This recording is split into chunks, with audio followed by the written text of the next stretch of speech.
आपल्याकडे वर्षभरात 4 नवरात्री साजऱ्या करण्यात येतात. यापैकी 2 गुप्त नवरात्र असून चैत्र नवरात्र आणि शारदीय नवरात्र मोठ्या प्रमाणात साजरी करण्यात येते. तर शारदीय नवरात्रीचे विशेष महत्त्व आहे. देवीचे नामस्मरण करणे, उपासना करणे आणि जप करणे या सर्व पुण्यवान गोष्टींसाठी हे 9 दिवस अत्यंत शुभ आणि लाभदायक मानले जातात. घराच्या स्वच्छतेपासून ते देवीच्या पूजनाची पूर्वतयारी अगदी मोठ्या प्रमाणावरती आपल्याकडे दिसून येते. नवरात्रीमध्ये देवीचे पूजन, नामस्मरण, जप, आराधना, उपासना करताना मनोभावे आणि श्रद्धापूर्वक होत असते. अनेक जण नवरात्रात देवीचे विशेष व्रत करतात. काही जण प्रतिवर्षी हे व्रत करतात, मात्र काही जण नैमित्तिक व्रताचरण करत असतात. मात्र नवरात्राचे व्रत आचरताना काही नियम आणि काही गोष्टींचे भान ठेवणे हे अत्यंत गरजेचं असतं. कारण नवरात्र व्रताचे नियम माहिती असणं अत्यंत गरजेचं आहे. तसेच हे नियम काटेकोरपणे पाळावेत असाही सल्ला देण्यात येतो. नवरात्रामध्ये तुम्ही जर नवरात्रीचे व्रत करणार असाल तर या व्रतासाठी काही नियम आहेत, ते आज आपण जाणून घेणार आहोत. नमस्कार, मी पूजा, तुम्हा सर्वांचं स्वागत करत आहे पूजाज कॉर्नरमध्ये. तर तुम्ही जर पहिल्यांदाच हा माझा व्हिडिओ पाहत असाल तर अशा छान छान व्हिडिओजसाठी पूजाज कॉर्नर या चॅनलला नक्की सबस्क्राईब करा. शारदीय नवरात्रोत्सवामध्ये 9 दिवस वेगवेगळ्या 9 देवींच्या रूपांची पूजा अर्चना करण्यात येते. पहिल्या दिवशी शैलपुत्री, दुसरा दिवस असतो ब्रह्मचारिणी देवीचा, तिसरा दिवस चंद्रघंटा देवीचा, तर चौथा दिवस कुष्मांडा देवीचा, पाचवा दिवस स्कंदमाता देवीचा, तर 6व्या दिवशी कात्यायनी देवीची पूजा केली जाते. 7व्या दिवशी कालरात्री देवीसाठी हा दिवस असतो. 8व्या दिवशी महागौरी देवी आणि 9वा दिवस हा सिद्धिदात्री देवीच्या पूजनाचा दिवस मानला जातो. पहिल्या दिवशी घटस्थापना करून विधीनुसार पूजा करण्यात येते. नवरात्रीतील संपूर्ण 9 दिवस व्रत आचरणे अतिशय शुभ मानले जाते. मात्र काही कारणास्तव 9 दिवस व्रत करणे शक्य नसल्यास नवरात्रीतील ठराविक दिवशी व्रतार्चन करावे. पैकी घटस्थापना म्हणजे पहिला दिवस नवरात्रीतील अष्टमीला मुख्यत्वे करून व्रतार्चन करावे असे म्हटले जाते. या व्रतांच्या दिवसांमध्ये ज्यांना शक्य असेल त्यांनी एकभुक्त राहून व्रत करायचं आहे. केवळ फलाहारावर भर द्यावा. आजारी व्यक्ती किंवा ज्यांना एकभुक्त राहणे शक्य नसेल त्यांनी दिवसभरात 2 वेळा फलाहार केला तरीही चालेल. व्रत चालू असताना या कालावधीमध्ये पाणी पिण्यावरती अधिकाधिक भर द्यायचा आहे, त्यामुळे अशक्तपणा जाणवत नाही. नवरात्रीचे व्रत करत असताना नेहमी ब्रह्ममुहूर्तावरती उठायचं आहे. नवरात्रात हा नियम पाळणे अत्यंत गरजेचं आहे. संपूर्ण नवरात्रात ब्रह्ममुहूर्तावरती उठून आपली नित्यकामे आवरायची आहेत. त्यानंतर सूर्योदयावेळी सूर्याला अर्घ्य द्यायचं आहे. यानंतर शास्त्रोक्त पद्धतीने देवीचे पूजन करायचं आहे. देवीचे पूजन झाल्यानंतर नामस्मरण, जप, मंत्र आणि श्लोक यांचे पठण आपल्याला करायचं आहे. नवरात्राचा कालावधी हा दुर्गा देवीचे पूजन, भजन, कीर्तन, नामस्मरण, जप, आराधना आणि उपासना हे या गोष्टी करण्यासाठी सर्वोत्तम आणि सर्वश्रेष्ठ हा काळ मानला जातो. नवरात्र नक्की कसे साजरे करण्यात येऊ लागले याच्या 2 पौराणिक कथा आहेत. अगदी पूर्वपरंपरागत सांगण्यात येतात. त्यातील पहिल्या पौराणिक कथेनुसार महिषासूर नावाचा एक दैत्य ब्रह्मदेवाचा भक्त होता. त्याने ब्रह्मदेवांना प्रसन्न करून त्यांच्याकडून वरदान मागून घेतले. पृथ्वीवर राहणारा कोणताही मानव अथवा देव अथवा दानव यापैकी कोणीही आपल्याला मारू शकणार नाही असे वरदान त्यांना ब्रह्मदेवाने दिले. मग हे वरदान मिळाल्यानंतर महिषासूर माजला आणि त्याने पृथ्वी, स्वर्ग आणि पाताळावरती हाहाकार माजवला. त्याची दहशत सगळीकडे पसरू लागली. त्याचा वध करण्यासाठी ब्रह्मा, विष्णू आणि महेश यांनी दुर्गेला साकडे घातले. 9 दिवस दुर्गा देवीने महिषासुराशी लढून त्याचा 10व्या दिवशी वध केला. म्हणूनच तिला महिषासूरमर्दिनी म्हणतात. त्यानंतरच वाईट कृत्यावर चांगल्याचा विजय म्हणून विजयादशमी साजरी करण्यात येते. 9 दिवस देवीने दिलेला लढा आणि वाईट गोष्टींशी लढा देण्यासाठीच नवरात्रोत्सव साजरा करण्याची परंपरा सुरू झाली असे पुराणात सांगितलेले आहे. तर दुसऱ्या पौराणिक कथेनुसार श्रीराम यांनी लंकेवर आक्रमण करण्यापूर्वी आणि आपल्याला रावणावरती विजय मिळवता यावा यासाठी भगवती देवीची आराधना केली होती. 9 दिवस देवीची पूजा, आराधना आणि नामस्मरण करून देवीला प्रसन्न करून घेतले. त्यानंतर देवीने लंका विजयाचा आशीर्वाद दिला असे सांगण्यात येते. तर 10व्या दिवशी रामाने रावणाचा वध करून लंकेवर विजय प्राप्त केला.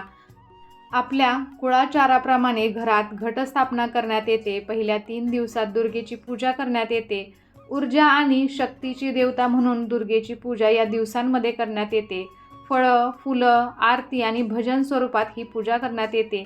9 दिवस देवीच्या विविध रूपांची पूजा करण्यात येते. तर देवीला वेगवेगळ्या 9 रंगाचे वस्त्र 9 दिवस परिधान करण्यात येतात. तर या 9 दिवसांमध्ये कुमारिका पूजन, पार्वती पूजन, सरस्वती पूजन आणि काली पूजनही करण्यात येते. पहिल्याच दिवशी एका टोपलीत माती घेऊन त्यात 9 प्रकारचे धान्य पुरण्यात येते. 10 दिवस घटाच्या बाजूला हे ठेवण्यात येते. टोपलीच्या मधोमध मातीचा घट ठेवण्यात येतो आणि त्याचीही पूजा करण्यात येते.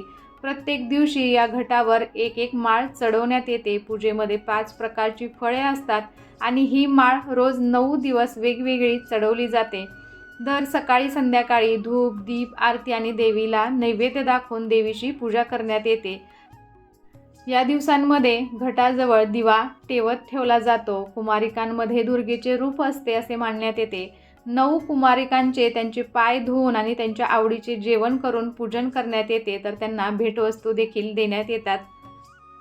अनेक ठिकाणी अष्टमीच्या दिवशी होम हवन करण्यात येतो. कोणतीही नजर लागली असेल अथवा वास्तूमध्ये कोणत्याही प्रकारचा वास्तू दोष असेल तर हा त्रास दूर करण्यासाठी होम हवन करून सर्व गोष्टी पवित्र करण्यासाठी ही पूजा करण्यात येते. तर 9 दिवस भोंडला खेळून देवीचा जागरही केला जातो. दरम्यान काही ठिकाणी आरती झाल्यानंतर घागर फुंकणे हा विशेष कार्यक्रम देखील असतो. अष्टमीला हा कार्यक्रम योजला जातो.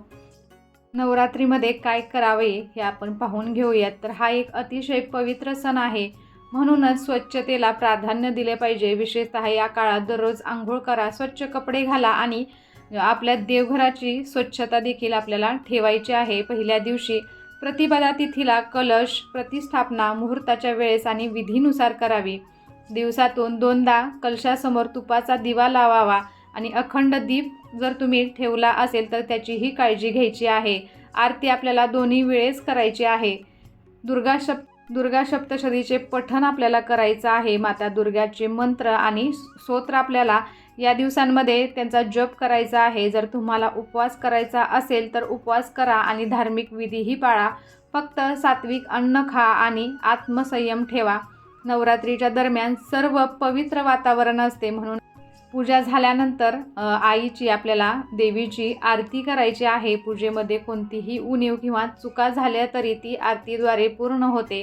तर नवरात्रीमध्ये आपल्याला काय करायचं नाही. जर कलशाच्या आधी आपण अखंड ज्योती प्रज्वलित केली असेल तर ती विझू नये, ती सतत प्रकाशमान राहिली पाहिजे, याची आपण खबरदारी घ्यायची आहे. आपण उपवास पकडला असेल तरी तो पूर्णपणे उपाशी राहू नये. थोडेसा फलाहार तुम्ही करू शकता. मांसाहार या दिवसामध्ये करू नका किंवा मादक पेय घेऊ नयेत. नवरात्री दरम्यान दाढी करू नका किंवा केस कापू नयेत, नखे कापू नयेत. कोणाबद्दल कठोर वागू नका. राग टाळा आणि ध्यानाने स्वतःला आनंदी ठेवायचं आहे. असं म्हणतात की नवरात्रात तामसिक अन्न खाऊ नये. तामसिक अन्नामध्ये लसूण, कांदा, मांस आणि वाईनचा समावेश असतो. त्यांना घरीही आणता कामा नये. यावेळी व्यक्तीने धान्य आणि मीठ खाऊ नये. दरम्यान बरेच लोक उपवासात रॉक सॉल्टसुद्धा घेऊ शकतात. नवरात्रीच्या दिवसांमध्ये चामड्यापासून बनवलेल्या कोणत्याही वस्तू वापरू नयेत असं सांगितलं जातं. नवरात्रीत उपवास करणाऱ्यांनी त्यांच्या शारीरिक आणि मानसिक क्षमतेची जाणीव ठेवून कोणत्या प्रकारचा उपवास करायचा याचा निर्णय घ्यायचा आहे आणि उपवासाच्या व्रताचे पालन प्रामाणिकपणे करायचं आहे. काही फक्त फळांच्या रसांवरती उपवास ठेवतात, काही फक्त फळांवरती, काही दुधापासून बनवलेल्या पदार्थांचं सेवन करतात. तर आपल्या क्षमतेचा विचार करून यापैकी योग्य पर्याय निवडायचा आहे. आजारी असल्यास उपवास करणे टाळावे. ज्या मुलींची अथवा महिलांची मासिक पाळी सुरू आहे तिने उपवास करणे टाळावे. गरोदर महिलेने वैद्यकीय सल्ला घेऊन उपवासाबाबत निर्णय घ्यायचा आहे. तर नवरात्रीत उपवास करणाऱ्यांनी प्रामाणिकपणे हे व्रत पालन करायचं आहे. व्रत मध्येच तोडू नये. विशेष परिस्थितीमुळे व्रतभंग करण्यात आवश्यक असल्यास देवीची माफी मागून व्रत आपण थांबवायचं आहे. सप्तमी, अष्टमी आणि नवमी या 3 दिवशी उपवास करणाऱ्यांनी विधिवत व्रताची सांगता करायची आहे. 9 कुमारिकांना जेवण देऊन तसेच दक्षिणा किंवा भेटवस्तू देऊन व्रत आपले पूर्ण करायचं आहे. मुलींना दुर्गा मातेचे स्वरूप मानले जाते. नवरात्रीत कन्यापूजनही केले जाते. त्यामुळे कोणत्याही स्त्रीला अपमानास्पद वागणूक देऊ नये. केवळ नवरात्रीचंच नव्हे तर इतर दिवशीही महिलांचा आदर केला पाहिजे. नवरात्रीत सर्वत्र जगदंबेचा वावर असतो. ती कधीही कोणत्याही रूपात तुमच्यासमोर येऊ शकते. त्यामुळे या दिवसांमध्ये मांसाहार आणि मद्यपान यापासून देखील लांब राहावे. सर्वात महत्त्वाचं म्हणजे नवरात्रीतील व्रतार्चन हे निर्मळ मनाने, प्रामाणिकपणे आणि मनोभावे करावे. श्रद्धेने केलेले कोणतेही व्रत हे उत्तम मानले गेले आहे. देव हा भक्तीचा भुकेलेला असतो असे म्हटले जाते. त्यामुळे यथाशक्ती, यथासंभव आपल्याला व्रत करायचं आहे. व्रतार्चन कालावधीत भक्तिभाव हा अत्यंत महत्त्वाचा असतो. मनापासून केलेली प्रार्थना, उपासना, नामस्मरण, जप सकारात्मक तसेच शुभ फलप्राप्ती करण्यास सहाय्यभूत ठरते. देवीला या 9 दिवसांमध्ये सुती अथवा रेशमी साडी अर्पण करायची असते. या धाग्यांमध्ये देवीकडून येणाऱ्या सात्विक लहरी ग्रहण करण्याची क्षमता इतर धाग्यांपेक्षा अधिक असते. म्हणून ही प्रथा आहे. त्यामुळेच या दिवसात साडी नेसण्याला प्राधान्य देण्यात येते. दोन्ही हाताच्या ओंजळीमध्ये ही साडी, त्यावर खण आणि नारळ ठेवून हाताची ओंजळ छातीच्या दिशेने असेल अशी ओटी भरावी. नारळाची शेंडी ही देवीच्या दिशेने राहिली पाहिजे. तर हे होते नवरात्रीबाबतचे काही महत्त्वाचे नियम. तर आजचा व्हिडिओ तुम्हाला कसा वाटला मला नक्कीच कमेंट करून सांगा. आणि अशा छान छान व्हिडिओजसाठी पूजाज कॉर्नरला सबस्क्राईब करायला विसरू नका. त्याचबरोबर बेल आयकॉनही क्लिक करा जेणेकरून तुम्हाला माझे नवनवीन व्हिडिओज असेच पाहता येतील. चला तर मग भेटूया अशाच एका छानशा व्हिडिओबरोबर. तोपर्यंत धन्यवाद. श्री स्वामी समर्थ.